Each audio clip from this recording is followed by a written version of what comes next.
Bom, chegaram várias perguntas. Como a gente tem pouco tempo para abordar tudo, eu vou tentar dividir em dois blocos. A gente passa 2 vezes a palavra para os palestrantes e, com isso, tenta dar conta de tudo que chegou aqui. Se tiver mais alguma pergunta, peço que vocês enviem rapidamente, mas já sabendo que a gente tem bastante coisa. Bom, primeira questão, e que vale para os dois palestrantes, tem a ver com o contexto no qual essas propostas que vocês apresentaram vai ser desenvolvido. Vou lê-las. Giacomo, cooperativismo pode ser uma solução para evitar crises sociais e econômicas, também em países emergentes e subdesenvolvidos? Uma outra pergunta que vai nessa linha. Como lidar com a pobreza? Ela não está endereçada, mas chegou durante a fala do Kassai. E, finalmente, fechando esse primeiro bloco, no que se refere a projetos decoloniais, não seria importante reconhecer também que o bem-estar em países da OCDE depende de recursos e principalmente do trabalho do sul global, do sul do planeta? Como é possível estabelecer uma relação mais igualitária entre sul e norte, que resulte em menos horas de trabalho e bem-estar no norte? Eu esqueci de nomear quem fez as perguntas. Essa última foi feita para o Gabriel, a penúltima por Chris Sandes e a primeira pelo Bernardo. Então, Giacomo, acho que poderia começar respondendo essas questões. I was hoping that I should address one by one, but I think I can read it otherwise. Well, the first one was about cooperation. Well, let me clarify a little bit then. Probably I exaggerate the importance of cooperatives a little bit. And I will start from the Italian experience. I don't know if you know, but in Italy, since the 1950 to 1980, the Communist Party was very important. The nicest region in Italy were run by communist government, okay, local communist government. There were like city in which there were 70% voting for Communist Party. There will be, like in the past, there was 90% of economic activity. So the great north of Italy was cooperative, okay? But then we ended up in a disaster. That is the Italy nowadays, not only because the communist is not anymore so relevant there, but also because the cooperative that hacked in an environment that has basically a growth machine, is a growth machine, have a problem in terms of competition. Because even if you in the cooperative, you limit yourself in terms of the amount of profit that you can share with your member of the cooperatives. The system, the environment, the economics force you to grow a lot. When a cooperative grow a lot, it transforms itself in something different. Because if the cooperative is too big, then you cannot really participate in it. Okay. So what happened to the cooperative experience in the past, in a capitalist context, was that they grew a lot and they finally changed completely their rationale, their basic rationale. Indeed, the last 10 years, there were cooperative bank that were trying to buy corporate bank that is not allowed by the law. But in that time, there was center-left government that tried to allow to do that. So why I'm saying that? Because I don't want to overplay the role of cooperative per se. I think cooperative is of course, an instrument, is a firm that is important, but still has to, when you run a cooperative, you have to take also in consideration the environment in which you want to develop your business. If still the environment will be a competitive growth economic system, then probably the cooperative transform itself and its basic rationale. So we don't have, so basically what I want to say is that we don't have a simple tool. Okay, I have the cooperative, I do my cooperative and I change the world because I'm doing probably what I need, okay? It's not like that. Cooperative can be one of the steps. This is why I was trying to show the different action and legitimacy of doing things. So cooperative is a tool, but cannot be the tool. Okay? We cannot think about an expansion of economy as a cooperative-run economy. It can be also a disaster in that terms.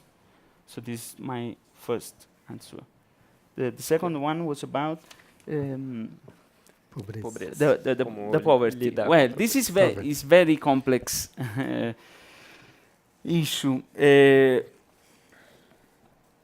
because we live in westernized society. We live in an imagination of poverty that is defined on the basis of money. Okay, you are poor because you don't overcome $2 per day and so on and so forth. So this is the first things that we have to complexify a little bit. Okay. In order to transform the system in which we live. The poverty cannot be defined only related to a certain a low level of income for you per day. So we have to think about different criteria, like access to water or secure shelter or access to health, that will make some person marginal in the system.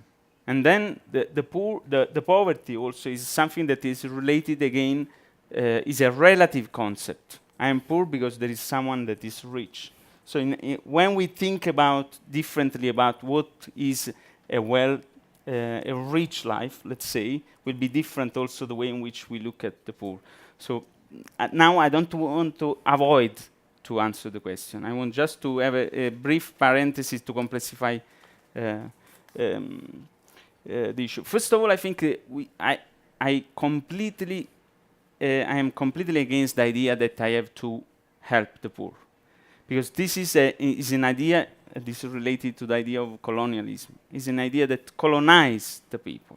That I am entitled and empowered to help the other, no? And this is the way in which we deal with poverty.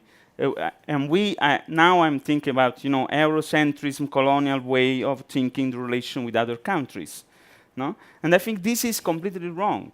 Okay, first of all, probably, if myself as a privileged people, man, white, living in Barcelona and so on and so forth, just don't really care too much about directly the poor, and so I step back a little bit, I make something that make more sense for the poor.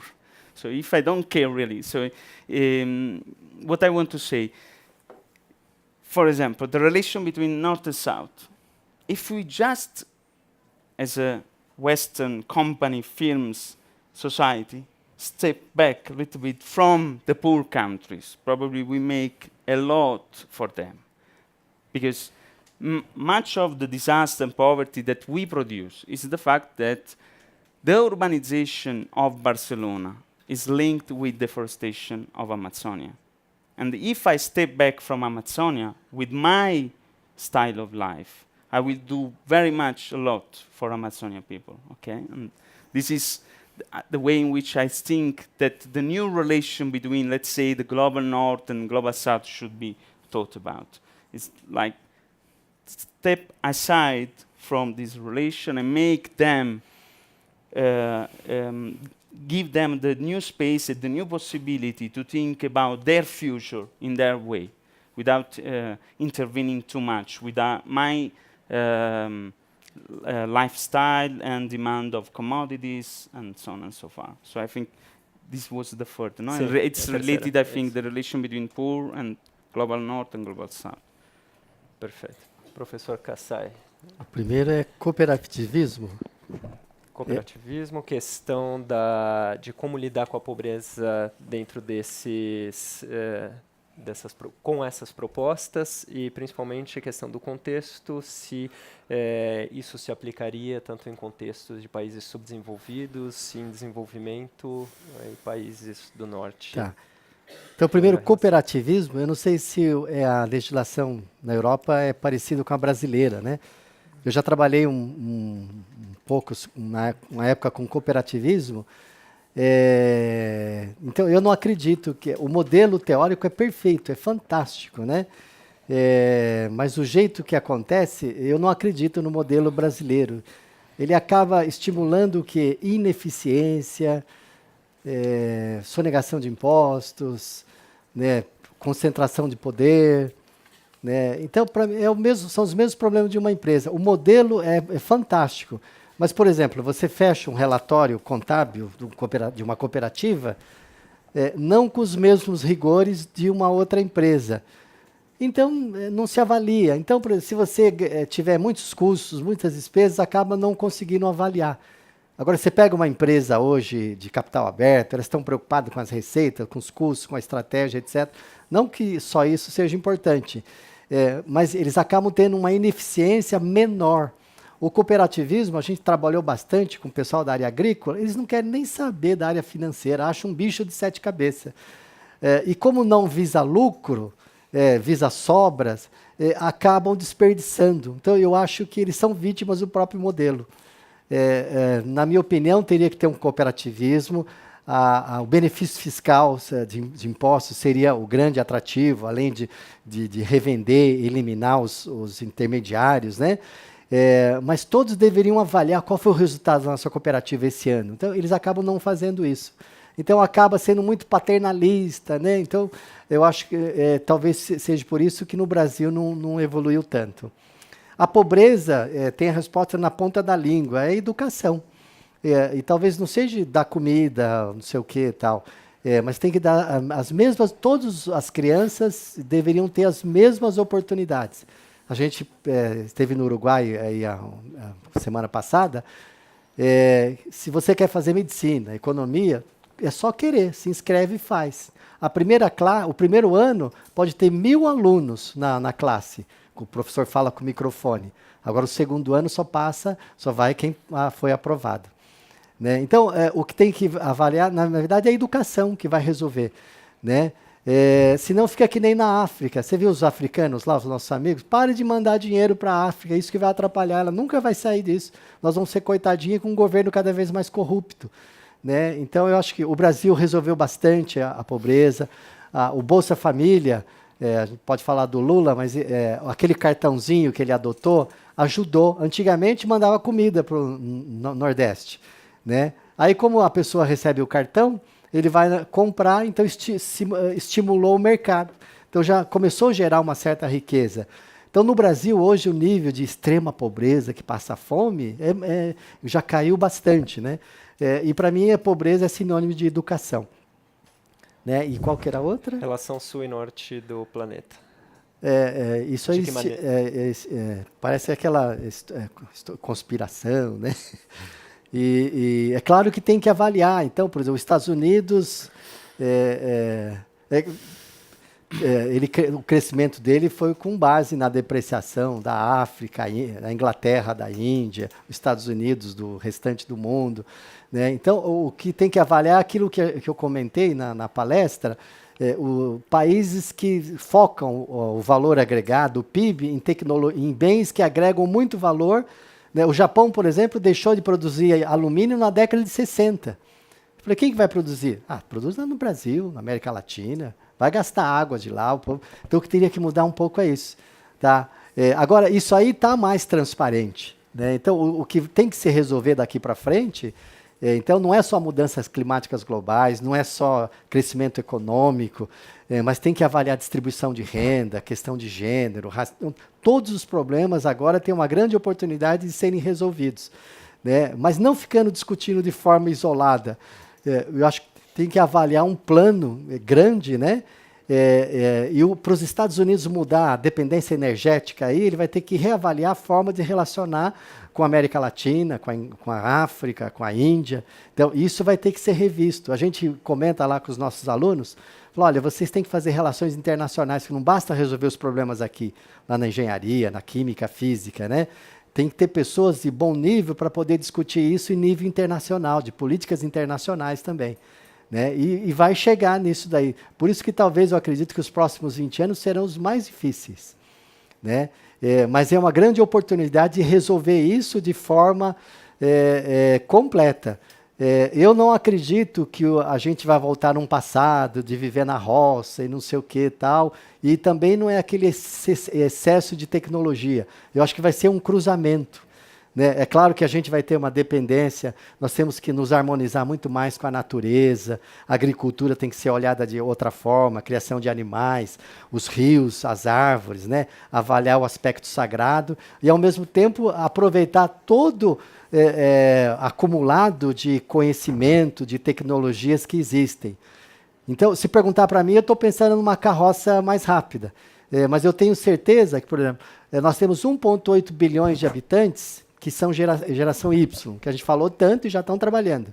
Tem 1,7 bilhões de habitantes que são crianças, mais jovens.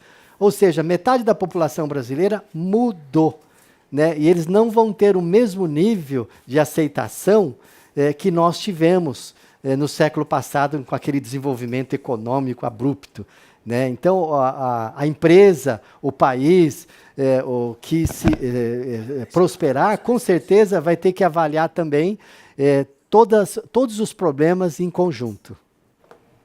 Perfeito. O Giacomo quer fazer um brevíssimo comentário. Yeah. I want to comment a little bit on this.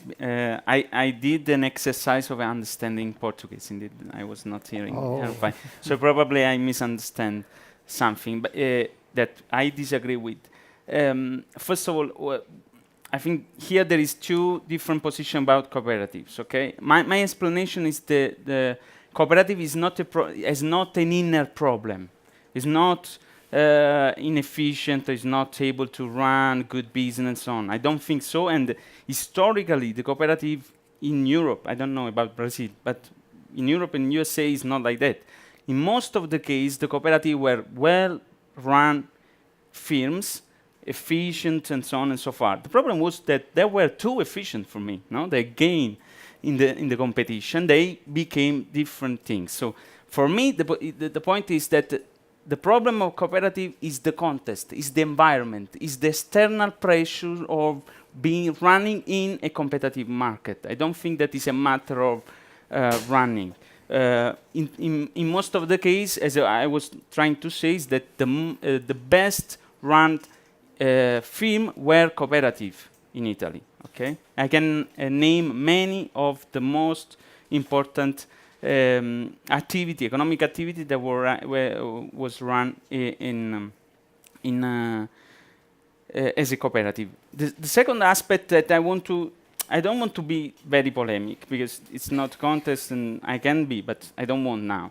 But I think the point of education is very, very problematic. Because why I say that? Because education, when we think about education, when I think as white man, privileged European person, when I think about education, I think about my culture. What I produce as knowledge, this is education.